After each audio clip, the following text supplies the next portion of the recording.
Bapak Ibu, saudara-saudara sekalian yang berbahagia dan dikasihi Tuhan, salam sejahtera dalam Tuhan Yesus Kristus. Shalom. Mese. Assalamualaikum warahmatullahi wabarakatuh. Om Swastiastu, Namo Buddhaya, salam kebajikan. Izinkan beta siang hari ini dalam pelaksanaan persidangan ke-40 Klasis Masohi menyampaikan arahan Majelis Pekerja Harian Sinode Gereja Postal Maluku. Bapak Ibu, saudara-saudara yang berbahagia dan dikasihi Tuhan, beta bersama rekan-rekan MPH Sinode GPM yang menghadiri dan mendampingi 5 persidangan klasis hari ini: Klasis Kota Ambon, Klasis Kairatu, Klasis Seram Utara Barat, Klasis Kei Kecil dan Kota Tual, dan Klasis Masohi, menyatakan sukacita bersama semua basudara melalui perjumpaan pada momentum sidang gerejawi ini. Kami pun bersyukur sebab semua ini berlangsung oleh sebab kasih setia Tuhan. Kita bersyukur sebagai bangsa kita telah dan sudah menjalankan salah satu agenda nasional, yaitu pesta demokrasi melalui pemilihan umum serentak nasional yang berlangsung pada 14 Februari 2024 yang lalu.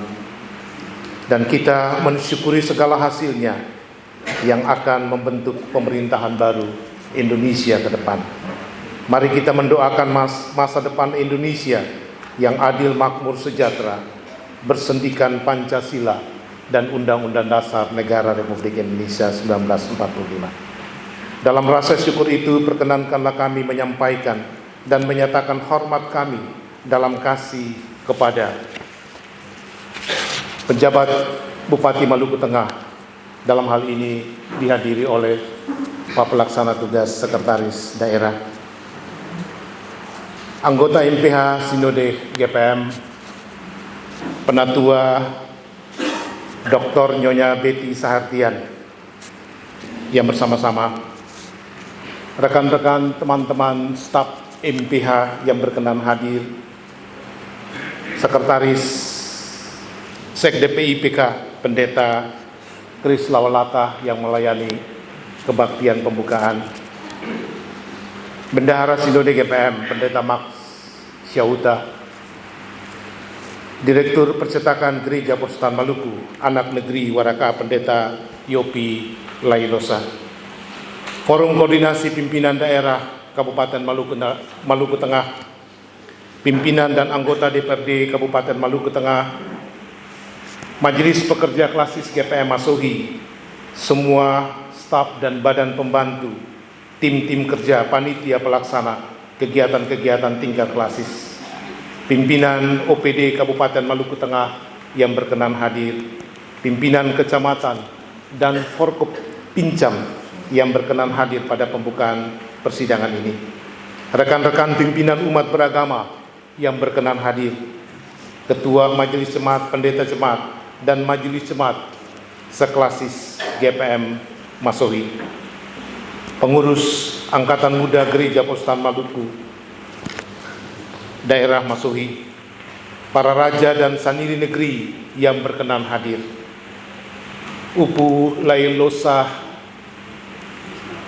Laleusate ke-20 Raja Negeri Waraka bersama staf pemerintah negeri, Ketua Majelis Jemaat dan Majelis Jemaat Warga Jemaat GPM Waraka, panitia pelaksana sidang ke-40 Klasis GPM Masohi, semua anak-anak negeri Waraka yang berkenan hadir, hadirin undangan, peserta sidang yang dikasihi Tuhan kita Yesus Kristus. Yesus Kristus adalah Tuhan dan Kepala Gereja, Tuhan atas sejarah bangsa-bangsa dan alam semesta dan Juru Selamat dunia.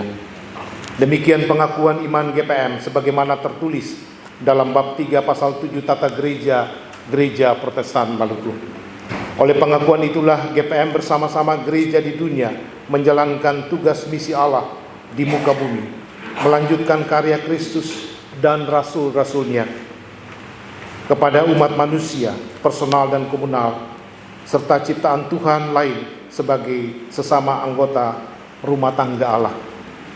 Pengakuan iman itu mengantar GPM merumuskan bentuk-bentuk amanat pelayanan gereja sebagai wujud gereja yang bermisi atau gereja yang hidup dan menjalankannya berdasarkan tuntunan dan karya Allah dalam Roh Kudus. Atas dasar itulah persidangan klasis, dalam hal ini persidangan klasis, persidangan jemaat, MPL dan sidang sinode menjadi momentum iman di mana dalam dan melaluinya GPM merumuskan bentuk dan komitmen pelayanan secara nyata. Maka keputusan dan ketetapan yang diambil dalam persidangan gereja merupakan amanat Kristus yang harus dijalankan dengan taat dan setia sambil mengorbankan dan mengosongkan diri. Hadirin peserta sidang, warga jemaat, tamu undangan yang dikasihi Tuhan. Pergumulan kita dalam masa sinode 2021-2025 adalah satu etape yang penting karena kita berkomitmen meletakkan dasar-dasar yang kuat menuju satu abad gereja Protestan Maluku di tahun 2035. Sebagai penjewataan dari panggilan memberitakan tahun rahmat Tuhan telah datang dengan bersungguh-sungguh mengerjakan keselamatan. Aksentuasi teologis tema 5 tahunan sinode itu adalah memberitakan sebagai aspek proklamasi sabda dan mengerjakan sebagai aspek misi gereja dalam kerangka misu damai sejahtera Allah. Jalan ke satu abad GPM adalah jalan gereja yang mesti dilaksanakan dengan memperkuat warga gereja sebagai subjek utama dari fokus layanan gereja. Ada 2 aspek yang penting dalam rangka penguatan itu, yakni kualitas dan taraf hidup ekonomi serta pendidikan anak. Sekaligus melaluinya GPM menyatakan keberpihakan kepada sumber daya umat, terutama anak. Agenda-agenda ke satu abad itu menjadi bagian dari kerja gereja secara kolaboratif sebagai wujud koinonia transformatif di mana setiap bagian mengerjakan tugasnya dalam hal berjalan bersama Sunhodos sebagai suatu gereja di Kepulauan Maluku. Kami merasa penting mengingatkan kita bahwa dalam kerangka tersebut sambil menganalisa kecenderungan perubahan sosial, tata ekonomi global akibat dari begitu banyak pertarungan sumber-sumber kapital dan kondisi politik ekonomi dunia, melalui MPL ke-44 di bumi Kepulauan Kisar, kita telah mengumandangkan tekad bersama-sama meningkatkan kualitas hidup sebagai wujud bertumbuhnya keluarga Allah. Salah satu rekomendasi yang perlu ditindaklanjuti adalah mendorong ketangguhan pangan daerah dengan memaksimalkan pengelolaan potensi unggul atau potensi ekonomi khas daerah, serta menjadikan komoditi pangan sebagai komoditi pangan sehari-hari yang bernilai ekonomi dengan memperhatikan kandungan gizi yang baik. Itu artinya gereja tidak akan bekerja sendiri, melainkan berkolaborasi bersama pemerintah di masing-masing tingkatan. Dengan demikian, sektor UKM yang mulai menjamur di jemaat-jemaat GPM saat ini sudah mesti diarahkan untuk berperan pada pola usaha yang sama. Langkah strategis tentang GKM pada 3 aspek menanam, melaut, dan memasarkan harus dilaksanakan di semua jemaat. Sebab itu pun sangat berkaitan dengan usaha meningkatkan ketangguhan pangan daerah, ketangguhan tangan lokal pada masing-masing wilayah. Hadirin undangan peserta sidang yang kami hormati dan kasihi. Pada sisi gereja secara khusus pergeseran sosial, transformasi digital, suasana kehidupan demokrasi, perubahan tata dunia secara global mengajak kita untuk memahami bahwa gereja memiliki peran yang strategis.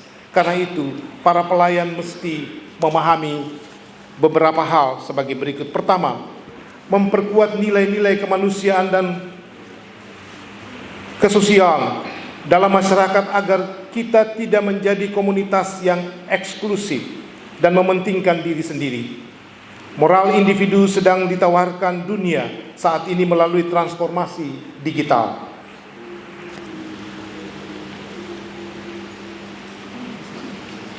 Sedangkan menggiring kita pada suatu pola hidup individual atau membawa kita masuk ke bentuk masyarakat virtual, jemaat virtual, gereja virtual.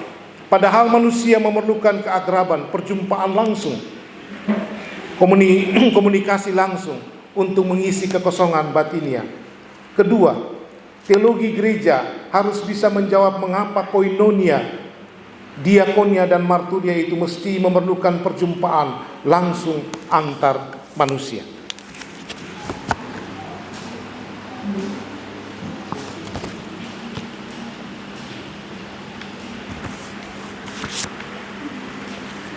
Sebab Tuhan pun menjumpai manusia secara langsung melalui Yesus Kristus. Ketiga, pergeseran nilai etika sebagai dampak dari gelombang transformasi digital sedang menggerus etika kehidupan umat manusia.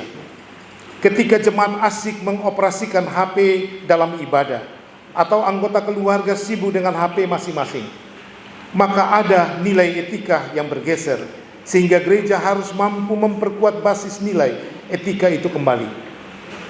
Tingginya kasus pelecehan dan kekerasan seksual terjadi juga dalam ranah digitalisasi. Artinya, kita semua sedang dikungkung atau dikurung oleh ancaman yang sama dan butuh kearifan yang lebih untuk mengatasinya.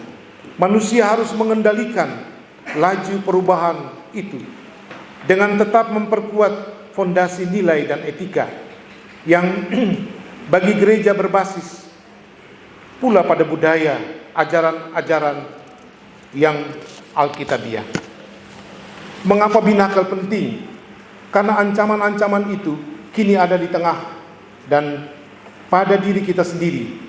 Dan yang terancam adalah diri kita sendiri, keluarga kita sendiri. Artinya, baik ancaman maupun yang diancam atau yang terancam ada di dalam rumah kita secara nyata. Artinya pula ada di dalam jemaat kita, di dalam gereja kita sendiri. Artinya pula ada dalam lingkungan tempat kita tinggal, di tengah-tengah masyarakat, bangsa, dan negara kita sendiri. Hadirin warga jemaat, peserta sidang yang kami kasihi. Dalam perjalanan tugas gereja itu dibutuhkan semangat yang tinggi, tetapi juga keteladanan seorang hamba.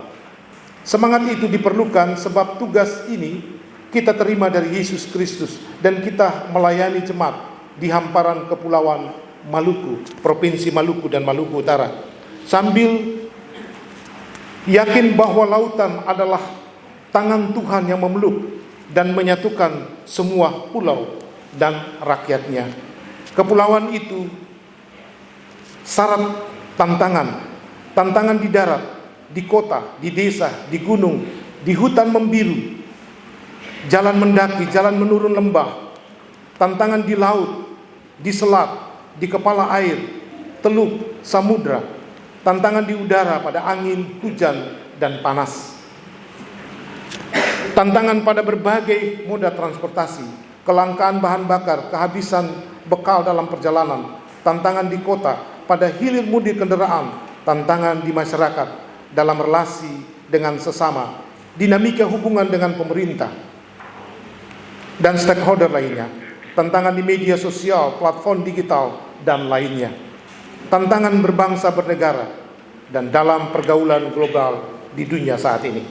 Meski begitu, saudara-saudara kekasih, kita harus menjadikan semua itu salib yang mengajari kita untuk berdoa, seperti Yesus berdoa di Getsemani, namun meminta, biarlah kehendak Bapa yang jadi. Juga mengajari kita menyerahkan diri, tetapi sebagai orang benar, meski kita difitnah, kita diludahi, juga mengajari kita memikul salib dan berjalan dengan seluruh beban, jatuh namun bangkit lagi, terluka namun terus memikul salib. Juga mengajari kita memohon kasih Bapa agar Ia menunjukkan kasih itu kepada umat yang kita layani, karena dengan demikian kita akan tetap kedapatan menjadi hamba yang setia, memikul salib Kristus dan melaksanakan tugas-tugas kita secara setia. Kami mohon maaf untuk kelemahan-kelemahan kami sebagai gereja dan hamba-hamba Tuhan. Jika dalam menunaikan tugas kudus ini, kami masih kedapatan terbatas dan lemah, namun kami berdoa Tuhan menguatkan saudara-saudara semua dalam perjalanan hidup ke depan. Kami berterima kasih untuk dukungan tulus semua warga gereja yang telah membagi karunia-Nya untuk melaksanakan semua amanat misi Kristus yang dipercayakan kepada Gereja Persekutuan Maluku dalam tugas di setiap jemaat dan klasis. Kami berterima kasih kepada rekan-rekan pendeta yang telah mengosongkan diri dan tinggal bersama-sama dengan jemaat, sebab Tuhan telah mengutus kita untuk hidup bersama-sama dengan mereka dalam semua konteks kenyataan hidup masing-masing. Terima kasih kepada pemerintah Kabupaten Maluku Tengah, Pak Pejabat Bupati, yang dalam hal ini hadir Pak Pelaksana Tugas Sekretaris Daerah, Forkopimda Maluku Tengah, pimpinan dan anggota DPRD Kabupaten Maluku Tengah, pimpinan OPD, pimpinan kecamatan, pimpinan negeri, desa, kelurahan, semua stakeholder yang selalu menopang tugas-tugas kami dan mendorong pertumbuhan klasis dan jemaat-jemaat di wilayah pelayanan klasis GPM Masohi. Kami tetap mendoakan segala kemajuan Kabupaten Maluku Tengah ini, semua kecamatan, negeri, desa, kelurahan di wilayah pemerintahan Kabupaten Maluku Tengah. Dan Tuhan terus memberi kepada Bapak Ibu, saudara-saudara, berkat dan hikmat-Nya. Terima kasih untuk MPK GPM Masohi dan staf, badan pembantu, pelayan tingkat klasis, majelis jemaat dan perangkat pelayan di tingkat jemaat, dan semua anggota jemaat atas pelaksanaan tugas dan tanggung jawab pelayanan yang dilaksanakan bersama hari ini. Terima kasih kepada Upulatu Raja Negeri Paisine Yamalatu, staf Sendiri Negeri, majelis jemaat dan warga jemaat GPM Waraka, panitia pelaksana persidangan ke-40 klasis GPM Masohi tahun 2024 atas terselenggaranya persidangan yang berlangsung hari ini. Kasih Allah dalam Yesus Kristus Tuhan kita beserta saudara-saudara semua. Akhirnya, selaku hamba Yesus Kristus yang dipercayakan sebagai majelis pekerja harian Sinode Gereja Persekutuan Maluku, kami mengaktakan dibukanya persidangan ke-40 klasis GPM Masohi tahun 2024 di dalam nama Allah Bapa, Putra Yesus Kristus, dan Roh Kudus. Setialah seperti iman dalam moto Gereja Persekutuan Maluku. Aku menanam, Apolos menyiram, tetapi Allah yang memberi pertumbuhan. Sekian dan terima kasih. Arahan MPH